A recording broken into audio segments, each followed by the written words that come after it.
महाभारत सहदेव की कहानी लगभग 5000 की वर्ष। यह कहानी सहदेव के जीवन, ज्ञान, रहस्य और महाभारत युद्ध में उनके योगदान को विस्तार से प्रस्तुत करती है। प्रस्तावना: चतुर और मौन सहदेव। पांडवों में सबसे छोटे सहदेव को अक्सर सबसे शांत, विचारशील और रहस्यमय कहा गया है। वे न केवल एक महान योद्धा थे, बल्कि ज्योतिष, विज्ञान, तंत्र और नीतिशास्त्र में भी निपुण थे। उनकी बुद्धिमत्ता इतनी तीव्र थी कि उन्हें बचपन में ही भविष्य का संपूर्ण ज्ञान हो गया था। लेकिन उन्हें शाप था, यदि उन्होंने कभी यह ज्ञान किसी को बताया तो उनकी मृत्यु हो जाएगी। जन्म की कथा: घास के पत्ते से जन्मा बालक। जब महाराज पांडु तपस्या कर रहे थे, तब कुंती को ऋषि दुर्वासा से एक वरदान प्राप्त हुआ था, जिससे वह किसी भी देवता का आह्वान करके संतान प्राप्त कर सकती थी। कुंती ने यह मंत्र अपनी सौतन माद्री को भी सौंपा। माद्री ने अश्विनी कुमारों का आह्वान किया। ये देवता औषधि और चिकित्सा के देवता माने जाते हैं। अश्विनी कुमारों के आशीर्वाद से माद्री को 2 पुत्रों की प्राप्ति हुई, नकुल और सहदेव।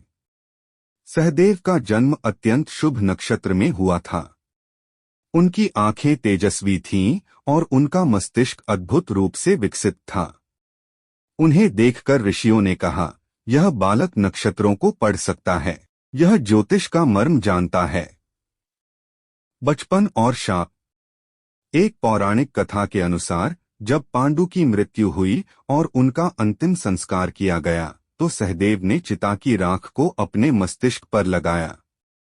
उसी समय उन्हें संपूर्ण कालज्ञान प्राप्त हो गया। भविष्य, वर्तमान और अतीत उनके सामने स्पष्ट हो गए। उन्होंने देखा कि कौन जीतेगा, कौन हारेगा, कौन धोखा देगा और कौन बलिदान देगा। लेकिन तभी एक आकाशवाणी हुई, यदि तुमने यह ज्ञान किसी को बताया तो मृत्यु निश्चित है। इसलिए सहदेव मौन रहने लगे। वे हर बात जानते हुए भी कुछ नहीं कहते थे। उनके भीतर का ज्ञान उन्हें जलाता था, लेकिन वे वचनबद्ध थे। विद्या और योग्यता। गुरु द्रोणाचार्य ने सहदेव को युद्धकला सिखाई, विशेषकर तलवार और गदा युद्ध। लेकिन सहदेव की सबसे बड़ी शक्ति थी उनका निर्णय। वे किसी भी स्थिति में शांत रहकर रणनीति बना सकते थे। उन्होंने ब्रह्मर्षि और अन्य विद्वानों से ज्योतिष, खगोल शास्त्र, औषधि, तंत्र और नीतिशास्त्र की गहरी शिक्षा ली। वह नक्षत्रों की गति देखकर बता सकते थे कि किस दिन युद्ध शुभ रहेगा, कौन सा समय निर्णय के लिए अनुकूल है और किस दिशा में यात्रा करनी चाहिए। जुए की सभा और वनवास। जब युधिष्ठिर ने डाइस पासे के खेल में अपना सब कुछ हार दिया, राज्य, भाई और अंत में द्रौपदी, तब सहदेव भी द्रौपदी की अपमानजनक स्थिति का साक्षी बने। उनका मन क्रोध से भर गया, परंतु धर्म की मर्यादा उन्हें प्रतिकार करने से रोक रही थी। वनवास के समय सहदेव ने कई बार अपनी ज्योतिष विद्या से पांडवों को संकट से बचाया। वह समय और दिशा का चयन कर यात्राओं में पथ प्रदर्शन करते थे। एक बार जब पांडव दंडकारण्य में भटके, सहदेव ने नक्षत्र गणना से सही मार्ग बताया। राजसूय यज्ञ के लिए दक्षिण यात्रा। राजसूय यज्ञ से पहले युधिष्ठिर ने चारों दिशाओं में अपने भाइयों को भेजा। सहदेव को दक्षिण दिशा की ओर भेजा गया। उन्होंने पांड्य, चोल, चेर, होयसला और श्रीलंका के राजाओं को पराजित कर ट्रिब्यूट कर स्वीकार किया। यह यात्रा अत्यंत कठिन थी। उन्हें समुद्र पार करने, युद्ध करने और राजनीति में संतुलन बनाए रखने की आवश्यकता थी। परंतु सहदेव ने अपने शांति और चतुरता से सबको जीत लिया। उन्होंने एक बूढ़े राजा को युद्ध किए बिना ज्ञान और नीति से समझा लिया, जिसे देखकर श्री कृष्ण ने भी कहा, यह बालक चुपचाप ही असंभव को संभव करता है। महाभारत युद्ध पूर्व भविष्यवाणी। महाभारत युद्ध से पहले श्री कृष्ण ने सहदेव से पूछा, युद्ध किस दिन प्रारंभ करना शुभ रहेगा। सहदेव जानते थे कि यदि वह युद्ध के लिए शुभ दिन बताएंगे तो कई मारे जाएंगे। लेकिन धर्म का पालन करते हुए उन्होंने बताया, अमावस्या की रात युद्ध प्रारंभ हो। यह समय तुम सबके लिए अनुकूल है। कृष्ण मुस्कुराए। सहदेव सत्य बोलते थे और धर्म के पक्ष में खड़े थे, भले ही वह ज्ञान उन्हें दुख दे। कर्ण और सहदेव। कर्ण जो कुंती का बड़ा पुत्र था, सहदेव का बड़ा भाई था, परंतु यह बात युद्ध के पहले तक किसी को ज्ञात नहीं थी। सहदेव इस रहस्य को भी जानते थे, लेकिन उन्होंने मौन व्रत रखा।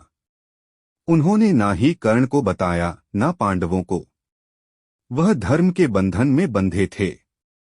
युद्ध के दौरान जब कर्ण अर्जुन से युद्ध करने गया, तब सहदेव का हृदय कांप उठा। वह जानता था कि यह भाई अपने ही भाई से मरेगा, लेकिन नेति से कोई नहीं बचता।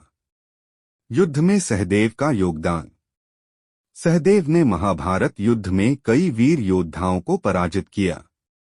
उनके प्रमुख युद्ध इस प्रकार थे। शकुनी वध। सहदेव ने कौरवों के चतुर मामा शकुनी का वध किया। शकुनी ने जुए में पांडवों को हराया था और यह सहदेव के लिए व्यक्तिगत प्रतिशोध का क्षण था। कर्ण के पुत्र वृषसेन का वध। युद्ध में सहदेव ने वृषसेन को पराजित किया, जिससे कर्ण को पीड़ा हुई। नकुल के साथ मिलकर अनेक राजाओं को हराना। दक्षिण और पश्चिम दिशा से आए योद्धाओं को हराने में सहदेव ने भूमिका निभाई। युद्ध में सहदेव ने संयम, साहस और रणनीति का अनूठा संगम दिखाया। युद्ध के बाद ज्ञान और मौन। महाभारत युद्ध के बाद युधिष्ठिर जब राजा बने, तब सहदेव ने ज्योतिष और राजनीति में उन्हें सलाह दी। वे राजसभा में मौन रहते, लेकिन जब भी कोई संकट आता तो उनका ज्ञान मार्गदर्शन करता। वृद्धावस्था में उन्होंने धीरे धीरे अपने ज्ञान को शिष्यों को सौंपना प्रारंभ किया। उन्होंने कहा, मैंने जीवन भर मौन रहा, लेकिन अब मैं चाहता हूं कि मेरा ज्ञान मानवता के लिए उपयोगी हो। स्वर्गारोहण यात्रा और मृत्यु। जब पांडवों ने राज्य त्याग दिया और हिमालय की ओर स्वर्गारोहण की यात्रा प्रारंभ की, तो सहदेव सबसे पहले गिर पड़े। भीम ने युधिष्ठिर से पूछा, सहदेव तो धर्मनिष्ठ और ज्ञानी थे, फिर वे पहले क्यों गिरे? युधिष्ठिर ने उत्तर दिया, सहदेव को अपने ज्ञान पर गर्व था, यही उनका पतन बना।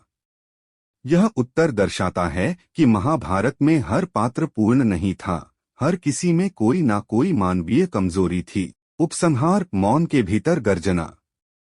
सहदेव की कहानी हमें सिखाती है कि ज्ञान होना ही पर्याप्त नहीं, उसका उपयोग, समय और नीति का सम्मान भी आवश्यक है।